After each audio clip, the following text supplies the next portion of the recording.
దేవుని వాక్యాన్ని చదువుకుంటాం. దేవుని వాక్యముల నుండి సంఖ్యాకాండం 14వ అధ్యాయం. అప్పుడు ఆ సర్వసమాజం ఎలుగెత్తి కేకలు వేసెను. ప్రజలు ఆ రాత్రి ఎలుగెత్తి ఏడ్చిరి. మరియు ఇజ్రాయేలులందరూ మోషే అహరోనులపైన సనుగుకొనిరి. ఆ సర్వసమాజం, అయ్యో, ఐగుప్తులో మేమేలా చావలేదు, ఈ అరణ్యమందు మేమేలా చావలేదు, మేము కత్తివాత పడినట్లు యెహోవా మమ్మను ఈ దేశంలోనికి ఎలా తీసుకొని వచ్చాను, మా భార్యలు మా పిల్లలు కొల్లపోదురు, తిరిగి ఐగుప్తునకు వెళ్ళుట మాకు మేలు కదా అని వారితో అనిరి. వారు, మనం నాయకుని ఒకరిని నియమించుకొని ఐగుప్తునకు తిరిగి వెళుదామని ఒకనితో ఒకడు చెప్పుకొనగా, మోషే అహరోనులు ఇజ్రాయేలుల సర్వసంగం ఎదుట సాగిలపడిరి. అప్పుడు దేశమును సంచరించి చూచిన వారిలో నుండిన నూను కుమారుడగు యెహోషువయు యెఫున్నె కుమారుడగు కాలేబును బట్టలు చింపుకొని, ఇజ్రాయేలీల సర్వసమాజముతో, మేము సంచరించి చూసిన దేశం మిక్కిలి మంచి దేశం, యెహోవా మన యందు ఆనందించినడల ఆ దేశంలో మనలను చేర్చి దానిని మనకిచ్చును. అది పాలు తేనెలు ప్రవహించు దేశం. మెట్టుకు మీరు యెహోవా మీద తిరగబడకుడి, ఆ దేశ ప్రజలకు భయపడకుడి. వారు మనకు ఆహారమగుదురు, వారి నీడ వారి మీద నుండి తొలగిపోయాను. యెహోవా మనకు తోడై ఉన్నారు, వారికి భయపడకుడి అనిరి. ఆ సర్వసమాజం వారిని రాళ్లతో కొట్టి చంపవలెననగా ప్రత్యక్షపు గుడారంలో యెహోవా మహిమ ఇజ్రాయేలులకందరికీ కనబడెను. యెహోవా, ఎన్నాళ్ళ వరకు ఈ ప్రజలు నన్ను అలక్ష్యం చేయుదురు? ఎన్నాళ్ళ వరకు నేను వారి మధ్యన చేసిన సూచక్రియలన్నింటినీ చూసి నన్ను నమ్మకయిందురు? నేను వారికి స్వాస్థ్యమీయక తెగులు చేత వారిని హతం చేసి ఈ జనం కంటే మహాబలం గల గొప్ప జనమును నీ వలన పుట్టించదనని మోషేతో చెప్పగా, మోషే యెహోవాతో ఇట్లా, నేను అలాగైతే ఐగుప్తీయులు దాని గురించి విందురు. నీవు నీ బలము చేత ఈ జనమును ఐగుప్తులలో నుండి రప్పించితివి కదా. మీరు ఈ దేశ నివాసులతో ఈ సంగతి చెప్పి ఉందురు. యెహోవాను నీవు ఈ ప్రజల మధ్య ఉన్నావనియు, యెహోవాను నీవు ముఖాముఖిగా కనబడిన వాడవనియు, నీ మేఘం వారి మీద నిలుచున్నదనియు, నీవు పగలు మేఘస్తంభంలోను రాత్రి అగ్నిస్తంభంలోను వారి ముందర నడుచున్నావని వారు విని ఉన్నారు కదా. కాబట్టి నువ్వు ఒక్క దెబ్బతో ఈ జనులను చంపినడలా నీ కీర్తిని గుర్చి వినిన జనములు ప్రమాణపూర్వకంగా తాను ఈ జనులకు ఇచ్చిన దేశమందు వారిని చేర్చుటకు శక్తి లేక యెహోవా వారిని అరణ్యంలో సంహరించినని చెప్పుకుందరు. యెహోవా దీర్ఘశాంతుడు, కృపాతిశయుడు, దోషమును అతిక్రములను పరిహరించువాడును, అపరాధిని నిరపరాధిగా ఎంచక 3-4 తరముల వరకు తండ్రుల దోషమును కుమారుల మీదికి తెచ్చువాడునై ఉన్నాడని నీవు చెప్పిన మాటల చొప్పున నా ప్రభు యొక్క బలము గణపరచబడును గాక. ఐగుప్తుల నుండి వచ్చినది మొదలుకొని ఇది వరకు నీవు ఈ ప్రజల దోషమును పరిహరించినట్లు నీ కృపాతిశయమును బట్టి నీ ప్రజల దోషమును దయచేసి క్షమించుమని యెహోవాతో చెప్పగా, యెహోవా, నీ మాట చొప్పున నేను క్షమించున్నాను. అయితే నా జీవం తోడు, భూమి అంతయు యెహోవా మహిమతో నిండి ఉండును. నేను ఐగుప్తులోను అరణ్యంలోను చేసిన సూచక్రియలను నా మహిమను చూసిన ఈ మనుషులందరూ ఈ 10 మార్లు నా మాట వినక నన్ను శోధించిరి. కాగా వారి పితరులకు ప్రమాణపూర్వకంగా నేను ఇచ్చిన దేశమును వారు చూడరు. నన్ను అలక్ష్యం చేసిన వారిలో ఎవరును దాన్ని చూడరు. నా సేవకుడైన కాలేబు మంచి మనస్సు కలిగి పూర్ణ మనస్సుతో నన్ను అనుసరించిన హేతువు చేత అతడు పోయిన దేశంలో అతన్ని ప్రవేశపెట్టెదను. అతని సంతతిని దాన్ని స్వాధీనపరుచుకున్నాను. అమాలేకీయులను కానానీయులను ఆ లోయలో నివసించుచున్నారు. రేపు మీరు తిరిగి ఎర్ర సముద్రపు మార్గంగా అరణ్యమునకు ప్రయాణమై పోండెనను. మరియు యెహోవా మోషే అహరోనులకు ఇలాగూ సెలవిచ్చెను, నాకు విరోధముగా సనుగుచుండు ఈ చెడ్డ సమాజం నేను ఎంతవరకు సహింపవలేను? ఇజ్రాయేలీలు నాకు విరోధంగా సనుగుచున్న సనుగులను నేను విని ఉన్నాను. నువ్వు వారితో, యెహోవా వాక్యదనగా, నా జీవంతోడు మీరు నా చెవిలో చెప్పినట్లు నేను నిశ్చయముగా మెడల చేసేదను. మీ శవములు ఈ అరణ్యంలోనే రాలును. మీ లెక్క మొత్తం చొప్పున మీలో లెక్కింపబడిన వారందరూ, అనగా 20 ఏండ్లు మొదలుకొని పైప్రాయం కలిగి నాకు విరోధంగా సనిగిన వారందరూ రాలిపోదురు. యెఫున్నె కుమారుడైన కాలేబును నూను కుమారుడైన యెహోషువయు తప్ప మిమ్మును నివసింపచేయుదునని నేను ప్రమాణం చేసిన దేశమందు మీలో ఎవరునూ ప్రవేశింపరు, ఇది నిశ్చయం. అయితే వారు కొల్లబోదురని మీరు చెప్పిన మీ పిల్లలను నేను ఆ దేశంలోనికి రప్పించదును. మీరు తృణీకరించిన దేశమును వారు స్వతంత్రించుకుందురు. అయితే మీ శవములు ఈ అరణ్యంలో రాలును. మీ శవములు ఈ అరణ్యంలో క్షేమము వరకు మీ పిల్లలు ఈ అరణ్యంలో 40 ఏండ్లు తిరుగులాడుచు మీ వ్యభిచార శిక్షను భరించెదరు. మీరు ఆ దేశమును సంచరించి చూసిన 40 దినముల లెక్క ప్రకారం దినమునకు 1 సంవత్సరం చొప్పున 40 సంవత్సరములు మీ దోష శిక్షను భరించి నేను మిమ్మను రోసివేసినట్టు తెలుసుకుందును. ఇది యెహోవాను నేను చెప్పిన మాట. నాకు విరోధంగా కూడిన చెడ్డదగు ఈ సర్వ సమాజమునకు నిశ్చయంగా దీన్ని చేసేదను. ఈ అరణ్యంలో వారు క్షీణించిపోదురు, ఇక్కడనే చనిపోదురా. నేను ఆ దేశమును సంచరించి చూచుటకై మోసే చేత పంపబడి తిరిగి వచ్చి ఆ దేశమును గురించి చెడ్డ సమాచారం చెప్పుట వలన సర్వ సమాజం అతని మీద సనుగునట్లు చేసిన మనుషులు, అనగా ఆ దేశమును గూర్చి చెడ్డ సమాచారం చెప్పిన మనుషులు యెహోవా సన్నిధిని తెగులు చేత చనిపోయిరి. అయితే ఆ దేశమును సంచరించి చూసిన మనుషులలో నూను కుమారుడకు యెహోషువయు యెఫున్నె కుమారుడకు కాలేబును బ్రతికిరి. మోసే ఇజ్రాయిలందరితో ఆ మాటలు చెప్పగా ఆ జనులు చాలా దుఃఖించిరి. వారు ఉదయమున లేచి ఆ కొండ మీదకి ఎక్కి చిత్తమండి మేము పాపం చేసిన వారం, యెహోవా చెప్పిన స్థలమునకు వెళుదమనిరి. అప్పుడు మోసే, ఇది ఎలా? మీరు యెహోవా మాట మీరుచున్నారేమి? అది కొనసాగదు. యెహోవా మీ మధ్యన లేడు కనుక మీ శత్రువుల ఎదుట హతం చేయబడుదురు. మీరు సాగిపోకుడి.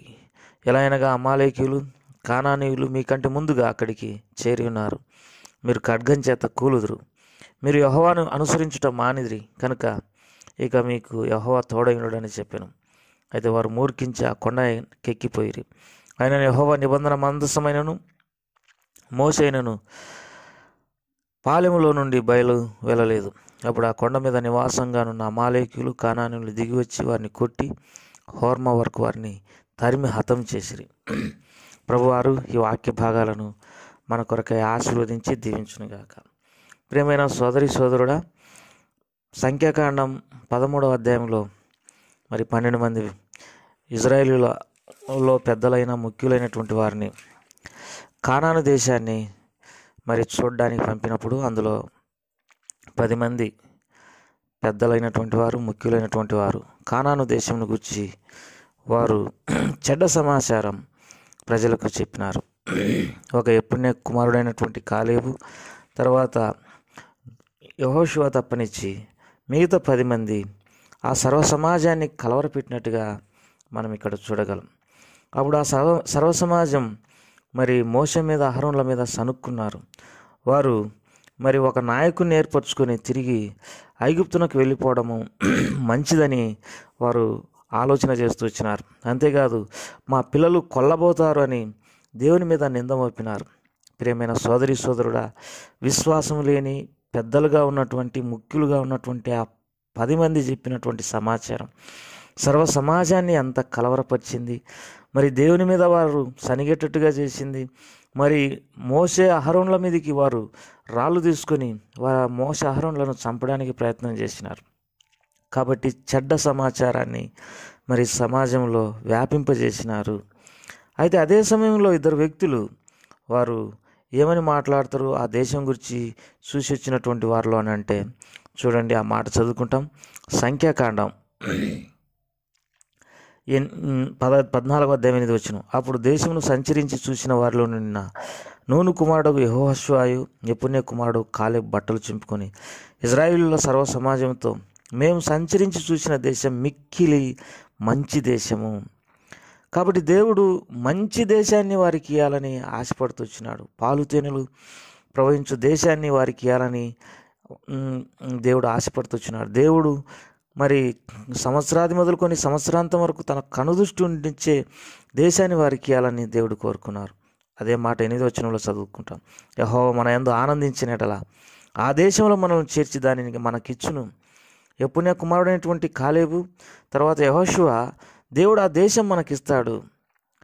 దేవుడు మన యందు ఆనందపడితే మనకు ఆ దేశాన్ని తప్పక ఇస్తాడు. అది పాలు తేనెలు ప్రవహించు దేశమని, మరి మెట్టుకు మీరు యెహోవా మీద తిరగబడగాకండి అని వారిని సముదాయిస్తూ వచ్చినారు. ప్రియమైన సోదరి సోదరుడా, సంఘాలలో ఎన్నో సనుగ్గొనుగులు మరి కలిగించేటటువంటి వ్యక్తులు ఉంటారు. ఎన్నెన్నో లేని వార్తలు పుట్టించేటటువంటి వారు ఉంటారు. అవిశ్వాసంతో మాట్లాడేటటువంటి వారు ఉంటారు. ఒకరికొకరికి ఐక్యత లేకుండా, విశ్వాసంలో ప్రజలు కొనసాక్కోకుండా, లోక సంబంధమైనటువంటి విషయాలపైన మనసు ఉంచి అనేకుల విశ్వాసాన్ని సల్లార్చేటటువంటి వారు ఉంటారు. ఇటువంటి వారే ఈ 10 మంది ఇజ్రాయేలీల పెద్దలు అన్నట్టుగా మనకు అర్థమవుతుంది. దయచేసి మరి సమాజంలో లేకపోతే సంఘంలో ఇలాంటి వారిని మనము గమనించి వారికి దూరంగా ఉండడం మంచిది. ఇక్కడ 11వ వచనంలో, సంఖ్యాకాండం 14వ అధ్యాయం 11వ వచనంలో దేవుడు అంటాడు, ఎన్నాళ్ళ వరకు ఈ ప్రజలు నన్ను అలక్ష్యం చేస్తారని అంటాడు. ప్రియులారా, మనం ఆయన మీద సనగడం, ఆయన వాగ్దానాలు నమ్మకపోవడం, లేకపోతే మన నోట కాని మాటలు రావడం, దేవుని గురించి, దేవుని సంఘాన్ని గురించి, దేవుని ప్రజల గురించి, లేకపోతే మనం వెనక్కి తిరిగిపోదాం, లేకపోతే లోకమే మనకు బాగుంది అని అనుకోవడం, లోకంలో ఉన్నప్పుడు మేము సంతోషంగా ఉన్నాం, ప్రభు దగ్గరికి వచ్చినప్పుడు ఎన్నో కష్టాలు అనుభవిస్తుంటున్నామని అనడం, ఇవన్నీ కూడా ఒక విశ్వాసి యొక్క లక్షణం కాదు. అందుకే దేవుడు ఏమంటాడంటే, ఎన్నాళ్ళ వరకు వీరు నన్ను అలక్ష్యం చేస్తారని అంటాడు. మరి అలక్ష్యం చేస్తున్నారు ఈ ప్రజలు. అందుకే దేవుడు మోషేతో ఒక మాట అంటాడు, వీళ్ళందరినీ నేను మరి చంపేస్తానన్నాడు. నీ సంతతి నేను ఆశీర్వదించి ఆ దేశాన్ని మరి నీకు అప్పచెప్తానని చెప్పినాడు. అయితే మోషే ఏమన్నాడంటే, ఎంతో మంచివాడైనటువంటి దైవ సేవకుడు, లేకపోతే ప్రవక్త, లేకపోతే దేవుని దాసుడు, ఆ వ్యక్తి తన స్వార్థాన్ని చూసుకోలేదు.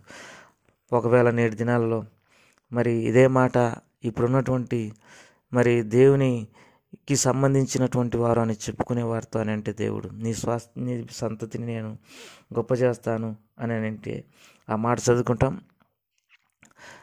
సంఖ్యాకాండం 14వ అధ్యాయం 11వ వచనం నుండి, యెహోవా ఎన్నాళ్ళ వరకు ఈ ప్రజలు నన్ను అలక్ష్యం చేదురు, ఎన్నాళ్ళ వరకు నేను వారి మధ్యన చేసిన సూచక్రియలన్నింటినీ చూసి నన్ను నమ్మకయిందురు, నేను వారికి స్వాస్థ్యం యొక్క తెగులు చేత వారిని హతం చేసి ఈ జనం కంటే మహాబలం గల గొప్ప జనం నీ వలన పుట్టించదని మోషేతో చెప్పగా, మహాబలమైన జనాన్ని నీ వలన పుట్టిస్తానన్నప్పుడు మోషే అది ఎంత మాత్రం ఇష్టపడలేదు. మోషేకి 2 కొడుకులు ఉన్నప్పటికీ ఆ కొడుకుల పరిస్థితి ఏంటిది అనేది మనకు లాస్ట్ వరకు కూడా అర్థమే కాదు. తన కొడుకులను ఎన్నడూ కూడా మరి తన తర్వాత మరి నాయకులుగా ఉండాలని, పెద్దలుగా ఉండాలని మోషే అన్నడు తలంచలేదు. ఇది వంశపారపారిత్వం కాదు. దేవుని నిర్ణయం ఎవరి పక్షంగా ఉందో వారి వైపే మోషే ఉంటూ వచ్చినాడు. చూడండి, సంఖ్యాకాండంలోనే ఇదే మాట చదువుకుంటాం. మరి మోషేను దేవుడు మరి ఇక నీవు నా దగ్గరికి రావాలని కోరినప్పుడు మోషే అంటాడు, సమాజం కాపర్లేని గొర్రెల వల్లే ఉన్నారు, వారికి ఒక నాయకుడిని ఏర్పరచమన్నప్పుడు నూను కుమారుడైనటువంటి యెహోషువ ఆత్మను పొందినవాడు, అతని మీద నీ చేతులు ఉంచమని చెప్పినాడు. నూను కుమారుడైనటువంటి యెహోషువ ఒక పరిచారకుడు, లేకపోతే మరి మోషే చేతుల మీద నీళ్లు పోస్తొచ్చినటువంటి వాడు, మోషేకు సహకారంగా ఉన్నటువంటి వ్యక్తి. ఆ వ్యక్తిని నాయకుని ఎన్నుకోమని చెప్పినాడు. మోషే పిల్లల సంగతి ఏమైపోయిందో తెలియదు. నేటి దినాన ఇదేదో వంశపారపర్యత్వం అన్నట్టు మరి దేవుని బిడ్డలు వారి తర్వాత వారే ఇట్లు దేవుని సంఘంలో ఉజ్జీవాన్ని తీసివేసేటటువంటి వారిగా, దేవుని ఏర్పాటు లేకున్నా స్వతహాగా దేవుని సంఘాలలో దేవుని సేవ జరిగించేటటువంటి వారుగా ఉన్నారు. ఇది ఎంతో దుఃఖకరం. తర్వాత దేవుణ్ణి మరి ఎంతో శాంతపరిచినాడు మోషే. ఆ తర్వాత మనం ఒక మాట చదువుకుంటాం. మరి ఏమనంటే దేవుని వాక్యంలో ఈ సంఖ్యాకాండం 14వ అధ్యాయంలో ఈ చెడ్డ సమాచారం చెప్పినటువంటి వారు తెగులు వచ్చి చనిపోయినారు. ప్రియులారా, మనమేదో ప్రజలను కలవరపెట్టడం లేకపోతే వారికి చెడ్డ సమాచారం చెప్పడం ఎంతో ఆనందం అనుకుంటాం, కానీ వారికి తెగులు వచ్చింది. మరి వారు చనిపోయిన తర్వాత మరి మేము నీ మాట వింటామని చెప్పి వారు ఇజ్రాయేలీలు మోషే దగ్గరికి వచ్చినారు. మోషే ఏమంటాడంటే, మరి దేవుడు మీకు తోడుగా లేడు, మీరు మూర్ఖించి యుద్ధం చేయకాకండి, అప్పుడు మీరు నష్టపడతారన్నప్పుడు వారు మూర్ఖించి అమాలేకీలతో కానానీలతో యుద్ధం చేసినప్పుడు మరి వారు ఇజ్రాయేలులను హతం చేసినారని రాయబడింది. మోషే వారి మధ్యలో లేడు, యుద్ధంలో మందసం కూడా లేదు. ప్రియులారా, మనం ఎన్నో కార్యక్రమాలను జరిగించవచ్చు, కానీ మన మధ్య దేవుని సేవకుడు, దేవుని మందసం ఉందో లేదో చూసుకోవాలి. మనం మూర్ఖించిపోవడం ద్వారా మనం కూడా నష్టపడతామనే సంగతి ఎరగాలి. ప్రభు మనల్ని తన మార్గంలో నుంచి ఆశీర్వదించునుగాక. ప్రేమగల తండ్రి, దయగల ప్రభా, 40 సంవత్సరాలు వారు 40 దినాలు మరి సంచరించి చూసిన కారణాన్ని బట్టి 40 దినాలకు వారు మరి తిరిగి వచ్చి చెడ్డ సమాచారం చెప్పినారు. ఆ 40 దినాలు మరి 40 సంవత్సరాలుగా వారు అరణ్యంలో ఉండాల్సి వచ్చింది. ఆ దోష శిక్షను వారు భరించినారు. మేము రకరకాల సనుగులు, గొనుగులు, చెడ్డ సమాచారం, ప్రజలను దేవుని వైపు మళ్లించక, ఆయన వాగ్దానాల వైపు మళ్లించక, మరి అనేకులు విశ్వాసంలో చల్లారిపోవడానికి ఎక్కడ ప్రయత్నం చేసినాము, వాటన్నిటి విషయంలో క్షమాపణ కోరుకుంటున్నాం. మేము మోషే వలె మంచి సేవకులంగా ఉండడానికి సాయం చేయండి. తన 2 పిల్లల పరిస్థితి ఏమైపోయిందో అయినప్పటికీ తాను దేవుని ప్రజల క్షేమం చూసుకుంటూ వచ్చినటువంటి సేవకులుగా ఉండడానికి కూడా సహాయపడుతున్నాను. మా ప్రజల విశ్వాసుల కుటుంబాలను ఆశీర్వదించమని యేసు ప్రభువారి నామం పేరట అడిగి వేడుకుంటున్నాం తండ్రి. ఆమేన్.